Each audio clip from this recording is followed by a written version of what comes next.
Charla en crudo, esta vez con el prestigioso historiador Joel Avilés Leiva, y vamos a hablar de esta tremenda joya que es de su autoría, titulada Historia Regional de la Pesca Artesanal Coquimbo, y en un acto de extrema generosidad y de extremo entendimiento hacia el otro, Joel ha aceptado que hablemos de uno de los capítulos que a mí más me ha llamado la atención. Son todos muy interesantes, pero hay uno que un par de puntitos me llamó más la atención, que es el capítulo 9 que habla de la religión, el culto a San Pedro, que me parece un capítulo interesantísimo. Parto por darte las gracias por estar acá, Joel. Y sobre la marcha te pregunto, ¿quién era Simón Pedro, más conocido como Pedro? Bueno, Simón Bar Yoná, Simón Bar Yoná o Simón Bar Joná para otros, ¿cierto? Pero Simón, hijo de Jonás. El hijo de Ese Jonás. es el nombre, sí, ese es el nombre real de, de este Kefas, como le decía en arameo, Jesús, que se va a convertir en el patrono, la piedra donde se funda, donde se construye la iglesia. Eh, y llama mucho la atención que sea él y no otro discípulo. Pero disculpa, ¿es él el que se constituye en la piedra fundamental o es Pablo? Pablo le da sustento ideológico a un movimiento que estaba muriendo, le insufla nuevos bríos, los redirige hacia el mundo del Mediterráneo, los saca del contexto judío. Y esas son la pelea grande que va a tener eh, con mismo Pedro y, y la familia de Jesús, que va a tener un grado importante de jerarquía dentro del primer momento post-muerte, post-crucifixión, y para los seguidores cristianos, la resurrección y la subida al cielo, ¿cierto? En cuerpo y alma del Cristo. Bueno, en ese periodo ingresa un hombre que es Pablo, como tú dices, que es un abogado, pero que también vendía alfombra, ¿ya? Y tenía la ciudadanía romana. Y, y bueno, él perseguía a los cristianos a través del Sanedrín, estaba a cargo de una de estas comisiones. Y él está en la muerte del primer mártir del cristianismo, que es Esteban, uno de los discípulos de la segunda generación. Es apedreado Esteban, y Pablo está ahí. Y en un camino, en un viaje hacia Damasco, persiguiendo a otros cristianos, él tiene esta conversión, ¿cierto? Que dice que ve como un rayo, que lo ciega y obviamente lo tira a tierra desde el caballo donde estaba él. Y dice que una voz lo habla y le pregunta, Pablo, ¿por qué me persigues? Y él entiende que es Cristo. Y ahí viene una conversión y Pablo llega y como todo converso, viene a dar casi instrucciones, y el círculo de Jesús no le cree. ¿Por qué le pueden creer a una persona que antes los perseguía, Claro. incluso hasta la muerte? Bueno, pero él trae todo este sustento de hablar de Jesús y presentarlo como el Cristo, el Salvador. Ahí se produce Y este conflicto entre Pedro y Pablo, ¿verdad? Pero a mí me gustaría claro, que me claro. contaras un poco quién era Pedro, cuáles son los antecedentes que se conocen de Pedro. Bueno, Pedro es un pescador de Galilea, pero que al parecer no era tan, digamos, común, no era del común de los pescadores, en el sentido que la propia descripción de la Biblia sobre la embarcación señala que era una embarcación mucho más grande a los botes que tenían los pescadores simples. Entonces, él sería un patrón, tenía tripulación, y el que tiene tripulación en la época es una persona más o menos de un estatus, mm, clase media, digamos, si es que podía hablarse algo así en la época, y que tributaba a los romanos, por lo tanto tenía un domicilio, tenía una empresa establecida para que se le pudiese cobrar tributo. Eso explica también por qué puede irse meses detrás de su maestro, dejando a su familia atrás. Él era un hombre casado, sabemos, porque el Evangelio dice que tenía suegra. Mm. ¿Ya? Entonces él habitaba ahí en Cafarnaúm y era hermano de Andrés. Andrés, uno de los primeros discípulos que antes había seguido a Juan Bautista, que se supone que fue maestro de Jesús.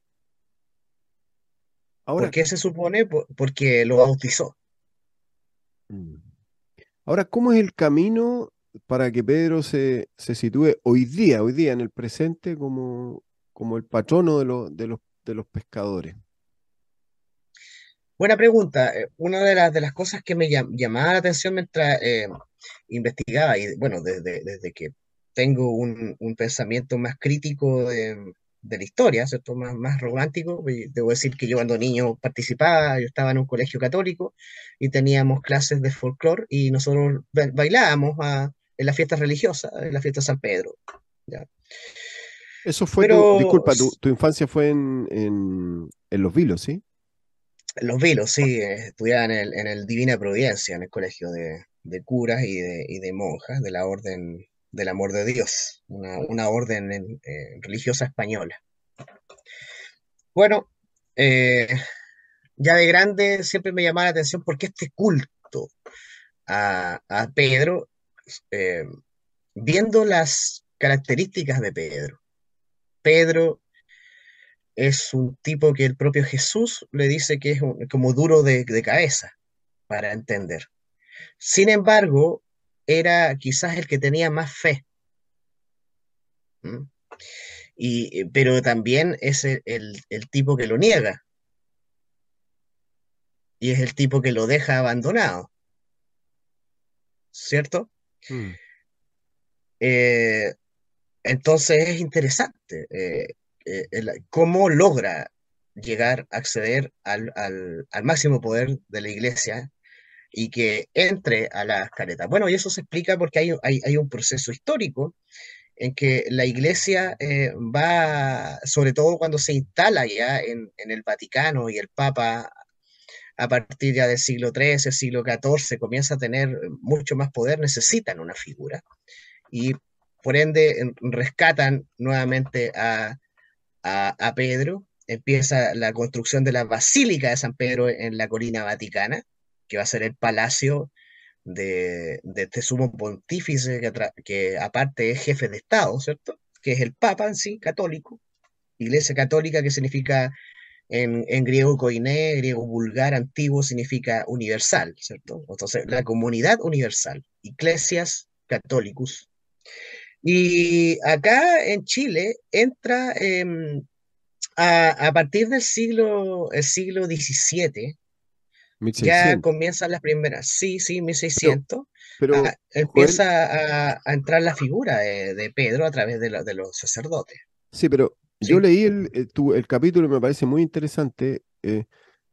Yo- los españoles que llegan a América, ¿traen a Pedro como su patrono?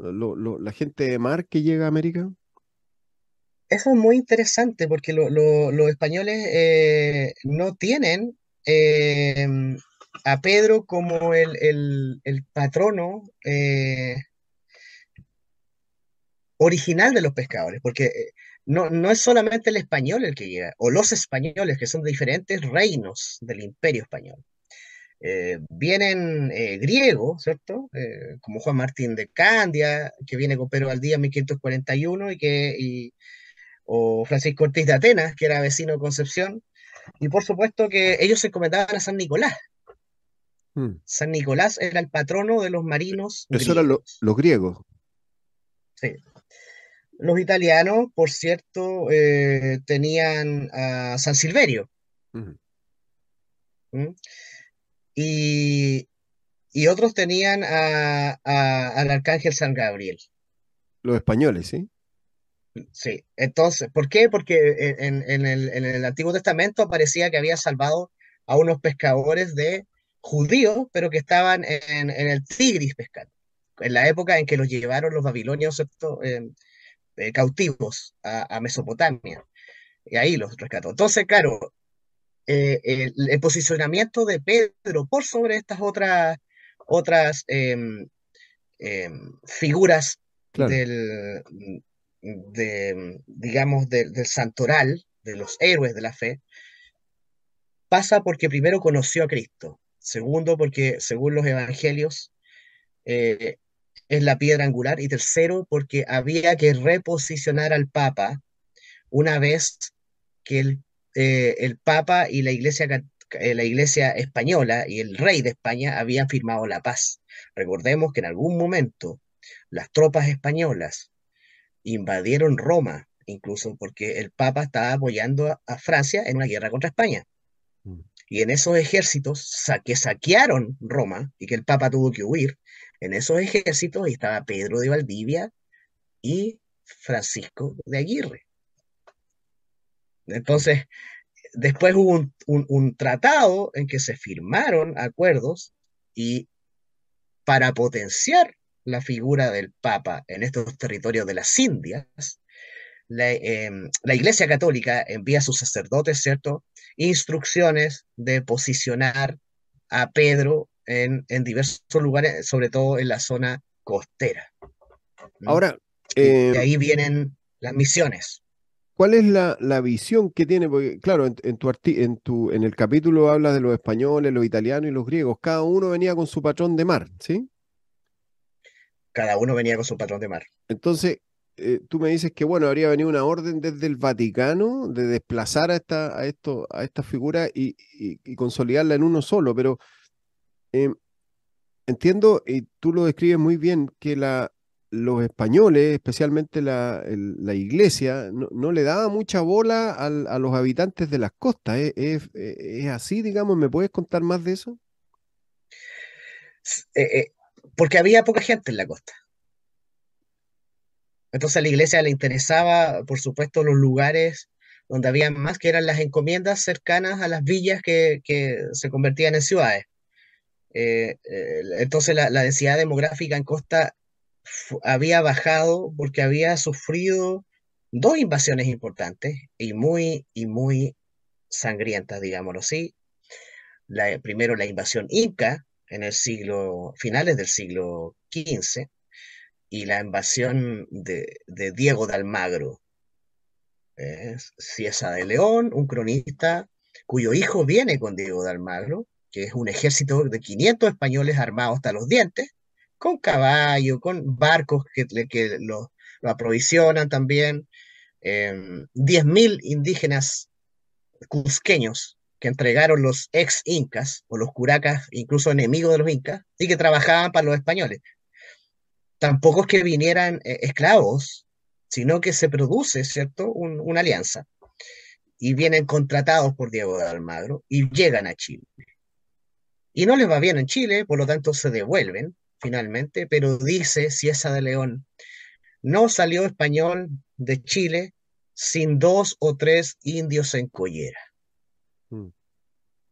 ¿Qué quiere decir con esto? Que arrasaron con las poblaciones, sobre todo costera, porque se devuelven por la costa y por el desierto de Tarapacá, y eso destruyó las poblaciones de costa, efectivamente. O sea, cuando viene Pedro Valdivia se encuentra con valles desolados, y la poca gente que había, y sabe que vienen los españoles, se arrancó. Entonces, claro, cuando la iglesia, al menos en 100 años, los españoles tratan de poblar la costa y llevan la palabra de Dios. Pero sabemos que la misión también más importante de la iglesia era convertir a los infieles del sur, de Arauco, Mm. porque ahí estaba la mayor población, la mano de obra también. Entonces, Sí, hacia allá también llevaron su esfuerzo, y digamos que la iglesia proveyó hacia allá los mayores recursos de un país pobre, como era la colonia, muy pobre. Y acá se crean cofradías también, muy al estilo de la Edad Media, porque el español intenta o impone acá una sociedad medieval. Eso es lo que tenemos. Por eso sí, se crean las haciendas y los fondos. Sí, pero ¿qué pasa con, no quiero que nos desviemos del, ¿qué pasa con, tú conoces antecedentes, manejas antecedentes de la existencia de algún patrono de los pueblos originarios en relación a la pesca?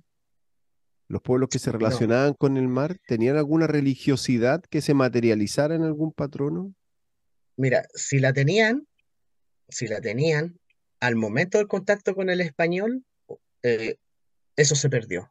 Porque era pesca de orilla o cuando llegan los españoles ya había una importante pesca las balsas. Era, era pesca de orilla y había navegación y había también diferencias entre las actividades. Es decir, los, las personas, los balseros, iban, mataban lobo o pescaban.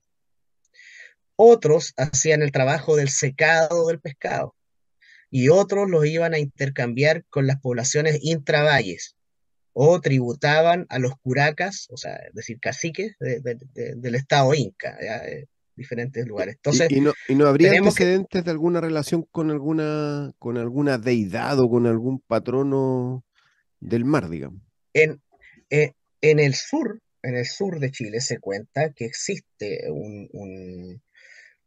una especie de duende que se llevaba a las mujeres al interior de los lagos y al interior del mar.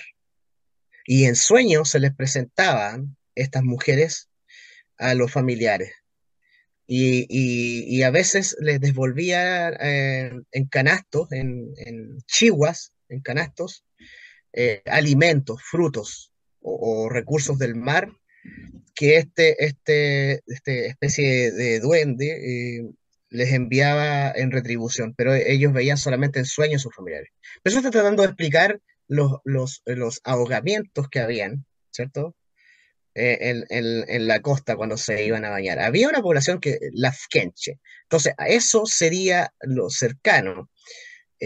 Lamentablemente no ha quedado registro de culto, a un culto a deidades marinas, si es que las tuvieron, en el norte, eh, norte grande y norte chico. ¿Ya? Eso es verdad. Pero existen, por ejemplo, las pinturas, ¿cierto? Los pinturas, las pinturas rupestres que están en Taltal, sobre todo el Médano, en esa zona, que muestran eh, eh, cacería de ballenas, por ejemplo. Ahora, comprenderán que cazar ballenas de balsas es difícil, que hubiese Mm. ocurrido, pero le estaban dando una interpretación simbólica, quizás sagrada, de lo que querían actuar. Al igual que en el sur de Chile, lo más probable es que cuando tuvieron acceso a ballenas fue porque éstas paraban y comían la carne tal como las poblaciones de eh, Patagonia, de Tierra del Fuego. Em, Estamos con Joel Avilés Leiva, autor del libro, este tremendo libro, interesantísimo, Historia Regional de la Pesca Artesanal Coquimbo, 1532-1958. Joel, ¿es unánime la presencia de San Pedro en todas las caletas del país? Sí, sí, entró mucho más fuerte a partir de la década del 20, cuando se produce un hecho también internacional, que es la entrada de Mussolini a Roma. Ah, cuéntame eso, qué interesante. Sí, entran los fascistas, finalmente logran convocar y marchan a Roma y el rey no los detiene.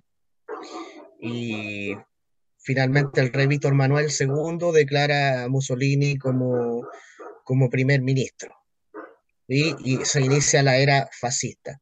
Y una de las cosas que hace Mussolini es firmar un tratado con el Vaticano. Y desde ese punto se empieza a potenciar con apoyo del gobierno italiano y de otras potencias la evangelización, y entonces entra muy fuerte el tema de San Pedro nuevamente al borde costero, aprovechándose que con la crisis del salitre y los miles de cesantes que retornaron, muchos de ellos se fueron a la costa. La costa siempre ha sido una esponja Mm. de cesantías, ¿ya? Y evidentemente había más población que antes. Y eso la iglesia lo interpretó a través de los partidos de la iglesia, partidos políticos como el Partido Conservador, las misiones, etcétera, empiezan a consagrar. Y colocan en detalle, empiezan a conversar con los pescadores, y cada caleta debía tener un San Pedro, Es como una imagen de parte, San en Pedro. cada caleta se encuentra Claro, una imagen de San en- Pedro.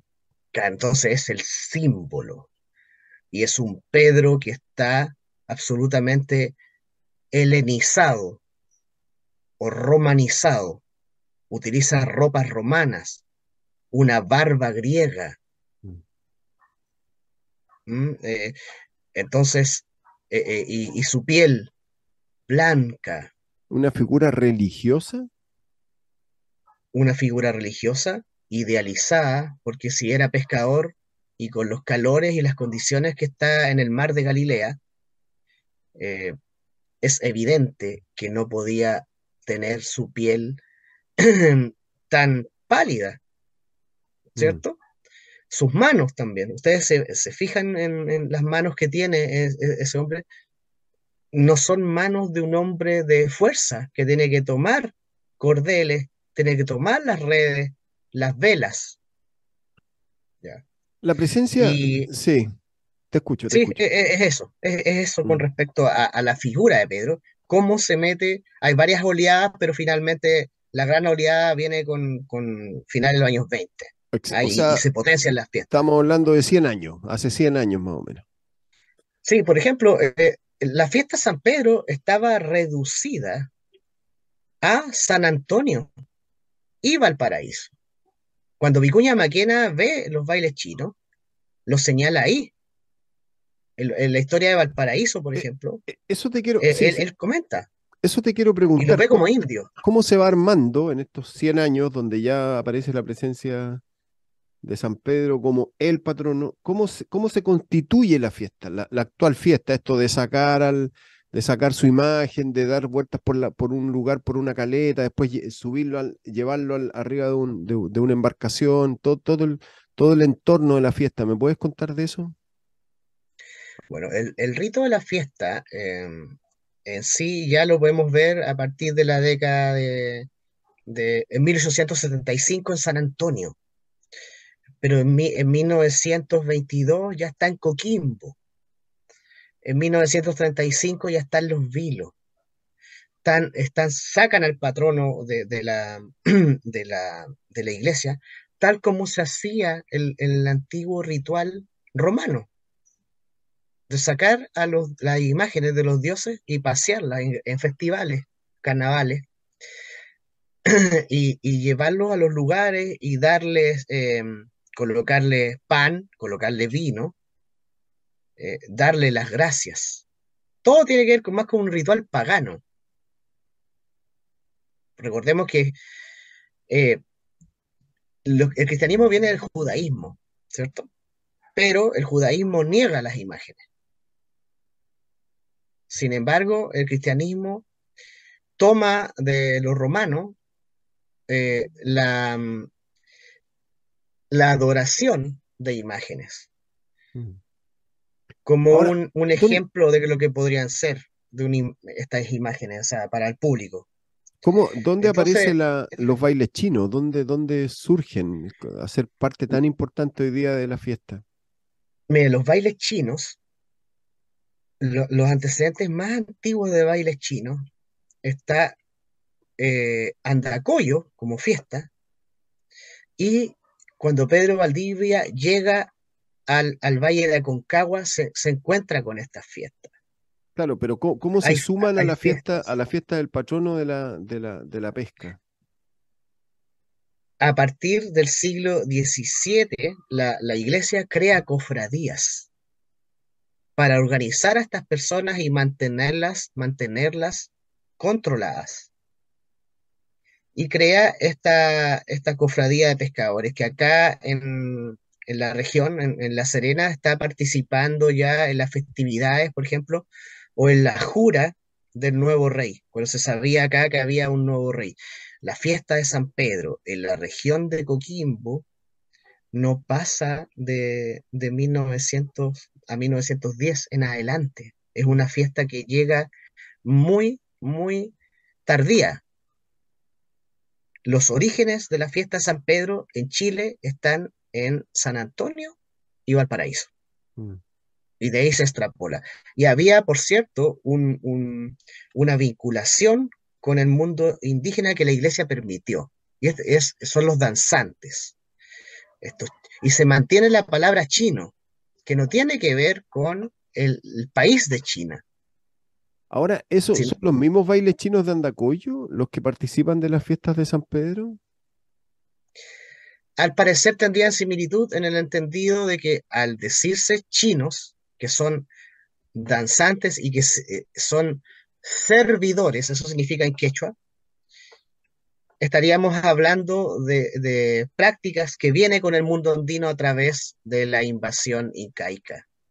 Son reminiscencias del mundo antiguo y por eso que están en Andacollo y también están en Aconcagua, Quillota. ¿Ya? Quillota es, cuando se habla de Aconcagua, Quillota era el lugar donde estaba la mayor población y estaban los lavaderos de oro de Marga Marga, y etcétera. Y ahí Valdivia encuentra un valle que está absolutamente incanizado, donde hay agricultura en terraza, etcétera. ¿Ya? Todo lo que el mundo inca. Entonces, por eso, claro, se explica de que existan similitudes. Ahora, el mundo del norte grande es un mundo ya que tiene que ver con el altiplano. Ese es otro mundo. Ese es otro. Mm. Joel, la presencia de San Pedro como patrón, eh, ¿es en todas las costas sudamericanas? Es decir, Perú pasa lo mismo, en Colombia, en Venezuela, en el lado del Atlántico también. En, en, bueno, en Europa se instaló en algún momento. Hay sectores, bueno, partía, ¿para qué decir? La capital del Imperio Ruso, San Petersburgo, fue por muchos años, ¿cierto? Eh, en general ha ido en retroceso. Eh, en Perú se mantiene también el culto a San Pedro, pero no tan desarrollado como Chile, curiosamente. Chile es realmente Sí, sí, sí, más potente. digamos que Chile aún mantiene, y lo hemos conversado otras veces, que Chile, la esencia de Chile, yo creo que sigue siendo el siglo XVI, XVII, perdón. Creo que seguimos ahí embarcados y me apunto ahí con otros amigos también que conversamos y que ahí está Letos de Chile. ¿Ya? Mm.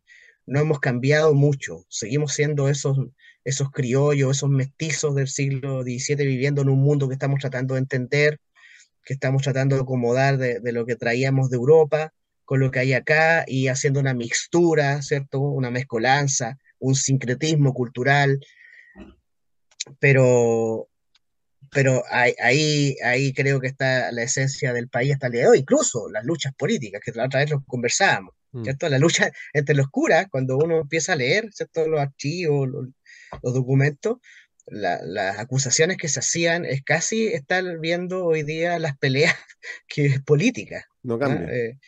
No cambian. ¿Ah? Y en la medida que llegan los jesuitas versus los franciscanos, versus Esa historia es tétrica, ¿eh? Yo por ahí he escuchado. los agustinos. Quiero, sí, No, Joel, tú eres de los vilos. Yo que para ya ir terminando, pues nos queda muy poco tiempo.